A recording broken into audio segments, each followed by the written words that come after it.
මවුලේ පාඩම් එකකේ 9 වෙනි වීඩියෝ එක. අපි සාපේක්ෂ පරමාණු ස්කන්ධය ඉගෙන ගත්තා. දෙවෙනි කොටස දීලා සාපේක්ෂ අණුක ස්කන්ධය ඉගෙන ගත්තා. ඊට පස්සේ සාපේක්ෂ පරමාණු ස්කන්ධය දීලා තියෙන වෙලාවට සාපේක්ෂ අණුක ස්කන්ධය හොයන විදිහ ඉගෙන ගත්තා. දැන් අපිට යන්න තියෙන්නේ තුන්වෙනි කොටසට. පාඩමේ තුන්වෙනි කොටසට. ඇවොගාඩ්‍රෝ නියතය. ඇවොගාඩ්‍රෝ නියතය. ඔයාලට මම මූලද්‍රව්‍ය කිව්වනේ. සල්ෆර් කිව්වා, ඔක්සිජන් කිව්වා, කාබන් කිව්වා, නයිට්‍රජන් කියලා කිව්වා. කොහොම මූලද්‍රව්‍ය කිව්වා. ඔයාලට මේ මූලද්‍රව්‍ය වල සාපේක්ෂ පරමාණු ස්කන්ධයක් කිව්වනේ. සාපේක්ෂ පරමාණු ස්කන්ධ පේපරේ දීලා තියෙනවා කියලා කිව්වා. ඔයාලා සාමාන්‍යයෙන් මතක තියාගන්න සල්ෆර් 32යි, ඔක්සිජන් 16යි, කාබන් 12යි, නයිට්‍රජන් 14යි. ඔහොම මතක තියාගන්න. නිකන් ඔළුවේ මතක තියාගන්නකො. ඒ ඇති. ඔහොම මේ අදාළ මේ කොමන් ඒ කියන්නේ හැම වෙලෙම එන මූලද්‍රව්‍ය ටිකේ සාපේක්ෂ පරමාණු ස්කන්ධ මතක තියාගත්තම ඇති. දැන් ඔහොම සාපේක්ෂ පරමාණු ස්කන්ධ දීලා තියෙනවා. දැන් ඇවොගාඩ්‍රෝ නියතය කියලා කියන්නේ මේ දැන් අපි ගමුකෝ සල්ෆර් පරමාණුව. සල්ෆර් පරමාණුවේ සාපේක්ෂ පරමාණු ස්කන්ධ කීයද? 32යි. පැහැදිලිද? සල්ෆර් වල සාපේක්ෂ පරමාණු ස්කන්ධය 32යි. යම්කිසි මූලද්‍රව්‍යයක සල්ෆර් වේවා, ඔක්සිජන් වේවා, කාබන් වේවා, නයිට්‍රජන් වේවා. මේ මොකක් හරි මූලද්‍රව්‍යයක සාපේක්ෂ පරමාණුක ස්කන්ධය මොනවද? සල්ෆර් වල නම් 32යි සාපේක්ෂ පරමාණු ස්කන්ධය. ඔක්සිජන් වල නම් සාපේක්ෂ පරමාණු ස්කන්ධය 16යි. කාබන් නම් 12යි, නයිට්‍රජන් නම් සාපේක්ෂ පරමාණු ස්කන්ධය 14යි. හරි. ඔය සාපේක්ෂ පරමාණුක ස්කන්ධය තියෙන්නේ මේ සාපේක්ෂ පරමාණුක ස්කන්ධයට සමාන ග්‍රෑම් ගාණක්.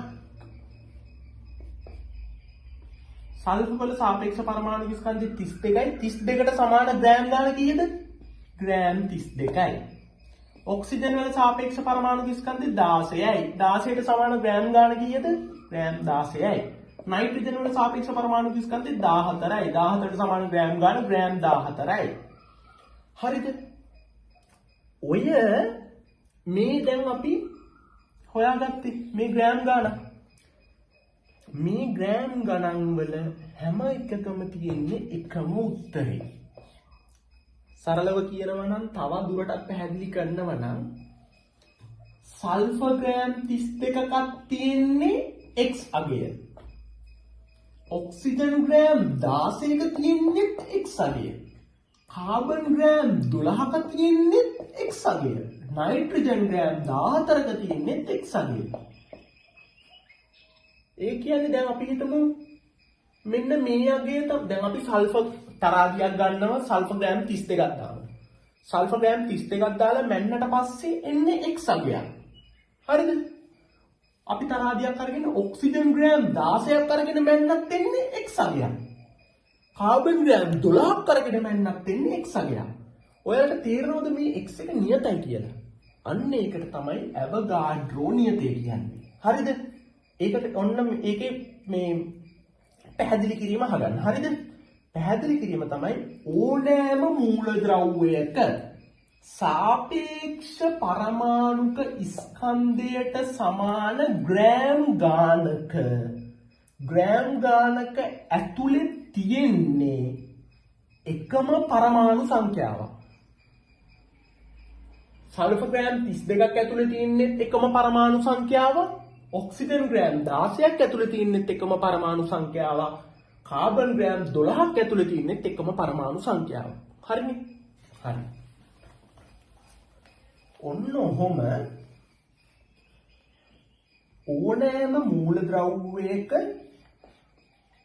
සාපේක්ෂ පරමාණුක ස්කන්ධයට සමාන ග්‍රෑම් ගාණක් ඇතුලේ තියෙන එකම පරමාණු සංඛ්‍යාවක් නේ. ඔන්න ඔය පරමාණු සංඛ්‍යාව ඕනෑම මූලද්‍රව්‍යයක සාපේක්ෂ පරමාණුක ස්කන්ධයට සමාන ග්‍රෑම් ගාණක් කාබන් ග්‍රෑම් 12ක් ඇතුලේ, නයිට්‍රජන් ග්‍රෑම් 14ක් ඇතුලේ, ඔක්සිජන් ග්‍රෑම් 16ක් ඇතුලේ තියෙන පරමාණු සංඛ්‍යාවට සමයි ඇවගාඩ්‍රෝ නියතය කියලා කියන්නේ. ඒ සංඛ්‍යාව තමයි 6.0.2 ගුණ කිරීම 1023.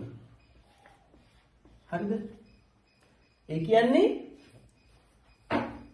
කාබන් ග්‍රෑම් 12ක් ඇතුලේ කාබන් පරමාණු මෙච්චර ගාණක් තියෙනවා. කාබන් ග්‍රෑම් 12ක් ඇතුලේ කාබන් පරමාණු 6.0.2 ගුණ කිරීම 1023ක් තියෙනවා.